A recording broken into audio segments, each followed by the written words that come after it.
L'élection d'Ahmad Ahmad pour un second mandat à la présidence de la Confédération africaine de football ne devait être qu'une formalité. 46 des 54 fédérations membres ayant déjà exprimé leur soutien à celui qui a dirigé l'institution ces 4 dernières années. La suspension du président de la CAF de toute activité liée au football par la chambre de jugement de la commission d'éthique de la FIFA vient ainsi chambouler les choses.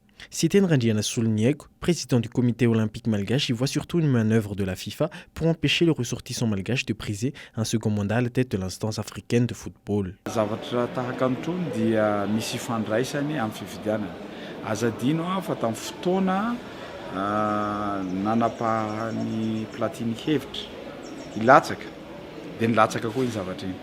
Dia ohatran'izay koa io aferan'ny Blatter tao anatin'izay zavatra izay. Zavatra tiako hambara fotsiny zany politika io zavatra io. Politika ary misy fandraisany amin'ny élection. Par la suspension pour une durée de 5 ans, Ahmad est aussi condamné à payer une amende de 185 000 €. Il est accusé entre autres de détournement de fonds, d'abus de pouvoir ou encore de manquement au devoir de loyauté, des faits qui se seraient produits entre 2017 et 2019. Une décision qui peut encore néanmoins être sujet à un recours. Heureusement, déclare le président du comité olympique malgache.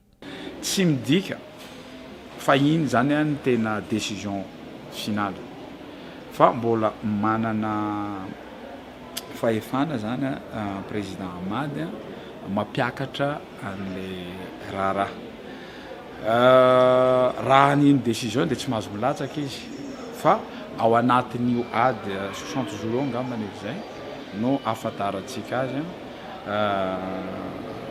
hoe ahoana no tantara mitohy zany le izy fa amiko aloha mafilohan'ny comité olympique tsy dia mankasitraka n'iny décision de FIFA iny. Si Ahmad devait perdre son appel, c'est tout le football malgache qui perdra, à en croire le président de la Fédération malgache de judo. Si Ahmad devait quitter la présidence de la CAF, cela risquerait aussi d'avoir un impact sur l'équipe nationale selon lui, mais à un niveau qu'il ne dit pas encore pouvoir définir. Fa na tiatsika na tsy tiatsika filohan'ny CAF Ahmad miakatra Barea.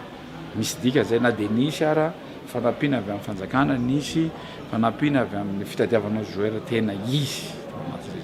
Mifameno reo zavatra zao. Tiako hambara zany fifamanana toerana Barea amin'izao fotoana izao misy fiovana tao anatin'izay zavatra zay. Mino aho fa tsy dia hisy akony lehibe fa misy ihany fa tsy dia hisy akony lehibe satria eo ambony terrain rehefa mandresy 3-0 ve tsika dia azo ovaina.